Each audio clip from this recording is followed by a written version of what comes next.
যে এই দেশে বারবার বড়দের ভুলগুলাকে ছোটদের রক্ত দিয়ে পরিষ্কার করতে হয়েছে। আমরা যে জুলাইয়ের মধ্য দিয়ে এখানে চলে এসেছি, জুলাইকে আমাদেরকে ভুলায় দেওয়ার চেষ্টা করা হচ্ছে সারাক্ষণ, তাই না? কেউ কেউ বলেন এটা একটা ষড়যন্ত্র ছিল। দেখবেন কিছুদিন পরে এটাও বলবে, আসলে কিছুদিন পরে না, এখনই বলছেন, প্রকাশ্যে মিডিয়াতেই বলছেন যে এখনই পুলিশ হত্যা হয়েছে, সেটা শাস্তি হওয়া দরকার। এই পুলিশরা যখন জনগণের টাকায় কেনা বুলেট দিয়ে জনগণকে গুলি করে মারছিল, তাকে যখন পিটিয়ে হত্যা করা হয়েছে, কোনটা অপরাধ? গুলি করাটা না? কিন্তু এখন দেখবেন উল্টো শুটটাও শুরু হয়ে গেছে অলরেডি। এবং আমরা যদি বাংলাদেশের ইতিহাসের দিকে তাকাই, বারবার এরকম গণ অভ্যুত্থান এসেছে, আবার সেটাকে খুব দ্রুত নষ্ট করে দেওয়া হয়েছে, তাই না? আমরা 90-এ দেখেছি, আমরা 75-এ দেখেছি।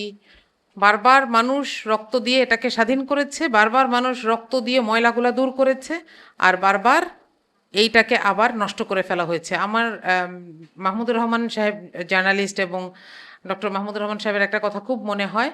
উনি একটা প্রোগ্রামে বলছিলেন যে এই দেশে বারবার বড়দের ভুলগুলাকে ছোটদের রক্ত দিয়ে পরিষ্কার করতে হয়েছে। তো আমাদেরকে এখন আসলে ঠিক করতে হবে যে আমরা এখানে আর যেতে চাই কি না। চাই না, তাই না? কিন্তু না চাওয়ার জন্য আমাদের করণীয় আছে। সেই করণীয়গুলো আমরা করছি কি না, সেটা নিয়ে দ্বিতীয় প্রসঙ্গে কথা বলবো। কিন্তু এটা সতর্ক থাকতে হবে যে সেই করণীয়গুলো আমরা করছি কিনা। দ্বিতীয় জায়গায় একটা কথা বলবো, আমরা এখন অনেক জায়গায় এই কথাগুলো শুনি যে জুলাইয়ে অনেক নারী সামনে এসেছিলেন, কিন্তু তাদেরকে কিন্তু আমরা ধরে রাখি নাই, তারা হারিয়ে গেছেন। আমরা যদি দেখি যে সরকারের উপদেষ্টায়, ছাত্র উপদেষ্টায় একজনও নারীকে দেয়া হয় নাই, তাই না? এরপরে সব জায়গায়, অথচ নারীরা কিন্তু কোনো রকম প্রশ্ন ছাড়াই কাজ করেছেন, আবার ফেরত গেছেন। এই নারীরা আমাদের জন্য রিজার্ভ ফোর্স, যে যখনই পিঠটা দেয়ালে ঠেকে যাবে তখন তারা তাদের সমস্ত রিসোর্স নিয়ে এসে দাঁড়াবেন। মুগ্ধর মাকে কেউ কখনো বলে নাই যে মুগ্ধকে স্বাধীনতার জন্য প্রস্তুত করেন। আবু সাইদের মাকে, বোনকে আপনারা দেখেছেন, তাই না? কি সাধারণ একটা পরিবার, কিন্তু তারা যে প্রশ্ন করছে যে আমার বেটা মারলো কেনে, সেটার যে দৃঢ়তা, সেটাকে সহ্য করার ক্ষমতা আমাদের অনেকের নাই। আমি নারী প্রয়াসের কাছে সহ আজকে যারা এখানে এসেছেন তাদেরকে বলবো যে আমাদের সন্তানদেরকে যেন আমরা লুক আফটার করি। আমাদের সন্তান যেন এমনভাবে তৈরি হয় যে দেশের যখন একটা প্রয়োজন হবে তখন সে দেশের বাইরে থাকলেও চলে আসবে, অথবা দেশের বাইরে থেকেও কাজ করবে। দেশে থাকলে যেখানে যেটুকু করা দরকার সেটুকু করবে, কোনোদিন যেন ভয় না পায়, কোনোদিন যেন এতটা স্বার্থপর হয়ে না যায় যে চাকরিটা চলে যাবে, করব না। আমাদের সন্তানদেরকে যেন আমরা এই আত্মসম্মান বোধ নিয়ে বড় করি।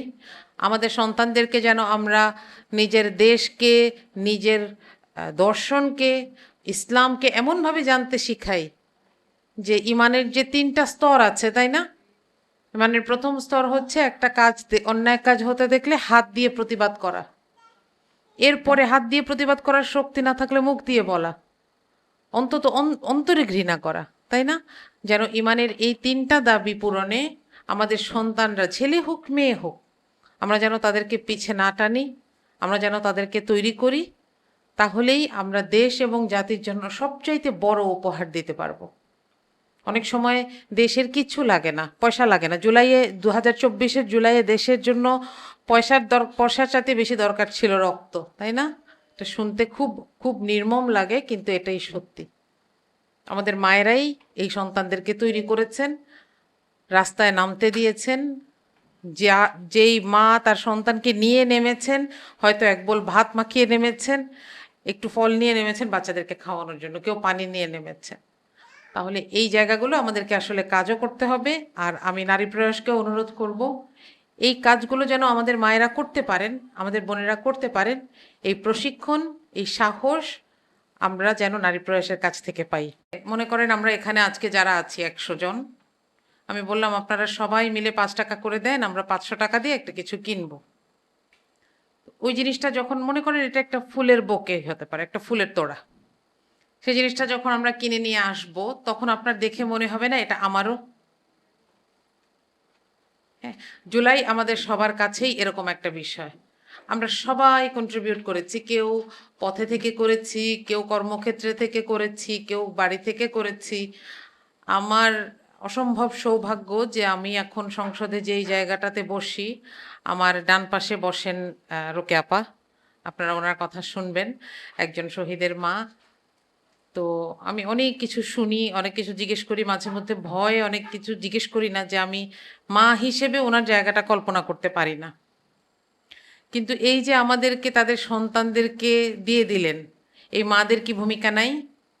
হয়তো একদিনও রাস্তায় নামেন নাই, হয়তো একদিনও তাদেরকে আমরা দেখি নাই, কোনো মিডিয়ায় দেখি নাই, কিন্তু প্রত্যেকেই তার তার জায়গা থেকে স্টেক হোল্ডার কাজ করেছেন। এই জায়গাটা যখন আমরা মনে করি, তখন আমাদেরকে মনে করতে হবে যে আমরা ছোটবেলায় একটা গান শুনতাম যে স্বাধীনতা এনেছি, স্বাধীনতা রাখবো। আমরা যে জুলাইয়ের মধ্য দিয়ে এখানে চলে এসেছি, জুলাইকে আমাদেরকে ভুলায় দেওয়ার চেষ্টা করা হচ্ছে সারাক্ষণ, তাই না? কেউ কেউ বলেন এটা একটা ষড়যন্ত্র ছিল। দেখবেন কিছুদিন পরে এটাও বলবে, আসলে কিছুদিন পরে না, এখনই বলছেন, প্রকাশ্যে মিডিয়াতেই বলছেন যে এখনই পুলিশ হত্যা হয়েছে, সেটা শাস্তি হওয়া দরকার। এই পুলিশরা যখন জনগণের টাকায় কেনা বুলেট দিয়ে জনগণকে গুলি করে মারছিল, তাকে যখন পিটিয়ে হত্যা করা হয়েছে, কোনটা অপরাধ? গুলি করাটা না? কিন্তু এখন দেখবেন উল্টো শুটটাও শুরু হয়ে গেছে অলরেডি। এবং আমরা যদি বাংলাদেশের ইতিহাসের দিকে তাকাই, বারবার এরকম গণ অভ্যুত্থান এসেছে, আবার সেটাকে খুব দ্রুত নষ্ট করে দেওয়া হয়েছে, তাই না? আমরা 90-এ দেখেছি, আমরা 75-এ দেখেছি, বারবার মানুষ রক্ত দিয়ে এটাকে স্বাধীন করেছে, বারবার মানুষ রক্ত দিয়ে ময়লাগুলা দূর করেছে, আর বারবার এইটাকে আবার নষ্ট করে ফেলা হয়েছে। আমার মাহমুদুর রহমান সাহেব জার্নালিস্ট, এবং ডক্টর মাহমুদুর রহমান সাহেবের একটা কথা খুব মনে হয়। উনি একটা প্রোগ্রামে বলছিলেন যে এই দেশে বারবার বড়দের ভুলগুলাকে ছোটদের রক্ত দিয়ে পরিষ্কার করতে হয়েছে। তো আমাদেরকে এখন আসলে ঠিক করতে হবে যে আমরা এখানে আর যেতে চাই কি না। চাই না, তাই না? কিন্তু না চাওয়ার জন্য আমাদের করণীয় আছে, সেই করণীয়গুলো আমরা করছি কি না সেটা নিয়ে দ্বিতীয় প্রসঙ্গে কথা বলবো। কিন্তু এটা সতর্ক থাকতে হবে যে সেই করণীয়গুলো আমরা করছি কিনা। দ্বিতীয় জায়গায় একটা কথা বলবো, আমরা এখন অনেক জায়গায় এই কথাগুলো শুনি যে জুলাইয়ে অনেক নারী সামনে এসেছিলেন, কিন্তু তাদেরকে কিন্তু আমরা ধরে রাখি নাই, তারা হারিয়ে গেছেন। আমরা যদি দেখি যে সরকারের উপদেষ্টায়, ছাত্র উপদেষ্টায় একজনও নারীকে দেয়া হয় নাই, তাই না? এরপরে সব জায়গায়, অথচ নারীরা কিন্তু কোনো রকম প্রশ্ন ছাড়াই কাজ করেছেন, আবার ফেরত গেছেন। এই নারীরা আমাদের জন্য রিজার্ভ ফোর্স, যে যখনই পিঠটা দেয়ালে ঠেকে যাবে তখন তারা তাদের সমস্ত রিসোর্স নিয়ে এসে দাঁড়াবেন। মুগ্ধর মাকে কেউ কখনো বলে নাই যে মুগ্ধকে স্বাধীনতার জন্য প্রস্তুত করেন। আবু সাইদের মাকে, বোনকে আপনারা দেখেছেন, তাই না? কি সাধারণ একটা পরিবার, কিন্তু তারা যে প্রশ্ন করছে যে আমার বেটা মারলো কেনে, সেটার যে দৃঢ়তা, সেটাকে সহ্য করার ক্ষমতা আমাদের অনেকের নাই। আমি নারী প্রয়াসের কাছে সহ আজকে যারা এখানে এসেছেন তাদেরকে বলবো যে আমাদের সন্তানদেরকে যেন আমরা লুক আফটার করি। আমাদের সন্তান যেন এমনভাবে তৈরি হয় যে দেশের যখন একটা প্রয়োজন হবে তখন সে দেশের বাইরে থাকলেও চলে আসবে, অথবা দেশের বাইরে থেকেও কাজ করবে। দেশে থাকলে যেখানে যেটুকু করা দরকার সেটুকু করবে, কোনোদিন যেন ভয় না পায়, কোনোদিন যেন এতটা স্বার্থপর হয়ে না যায় যে চাকরিটা চলে যাবে, করব না। আমাদের সন্তানদেরকে যেন আমরা এই আত্মসম্মান বোধ নিয়ে বড় করি। আমাদের সন্তানদেরকে যেন আমরা নিজের দেশকে, নিজের দর্শনকে, ইসলামকে এমনভাবে জানতে শিখাই যে ইমানের যে 3টা স্তর আছে, তাই না? ইমানের প্রথম স্তর হচ্ছে একটা কাজ, অন্যায় কাজ হতে দেখলে হাত দিয়ে প্রতিবাদ করা। এরপরে হাত দিয়ে প্রতিবাদ করার শক্তি না থাকলে মুখ দিয়ে বলা, অন্তত অন্তরে ঘৃণা করা, তাই না? যেন ইমানের এই 3টা দাবি পূরণে আমাদের সন্তানরা, ছেলে হোক মেয়ে হোক, আমরা যেন তাদেরকে পিছে না টানি, আমরা যেন তাদেরকে তৈরি করি। তাহলেই আমরা দেশ এবং জাতির জন্য সবচাইতে বড় উপহার দিতে পারবো। অনেক সময় দেশের কিচ্ছু লাগে না, পয়সা লাগে না। জুলাইয়ে 2024-এর জুলাইয়ে দেশের জন্য পয়সার চাইতে বেশি দরকার ছিল রক্ত, তাই না? এটা শুনতে খুব খুব নির্মম লাগে, কিন্তু এটাই সত্যি। আমাদের মায়েরাই এই সন্তানদেরকে তৈরি করেছেন, রাস্তায় নামতে দিয়েছেন। যেই মা তার সন্তানকে নিয়ে নেমেছেন, হয়তো এক বোল ভাত মাখিয়ে নেমেছেন, একটু ফল নিয়ে নেমেছেন বাচ্চাদেরকে খাওয়ানোর জন্য, কেউ পানি নিয়ে নেমেছেন। তাহলে এই জায়গাগুলো আমাদেরকে আসলে কাজও করতে হবে। আর আমি নারী প্রয়াসকে অনুরোধ করব, এই কাজগুলো যেন আমাদের মায়েরা করতে পারেন, আমাদের বোনেরা করতে পারেন, এই প্রশিক্ষণ, এই সাহস আমরা যেন নারী প্রয়াসের কাছ থেকে পাই। আপনাদের সবাইকে অসংখ্য ধন্যবাদ আমার কথা শোনার জন্য। সালামু আলাইকুম।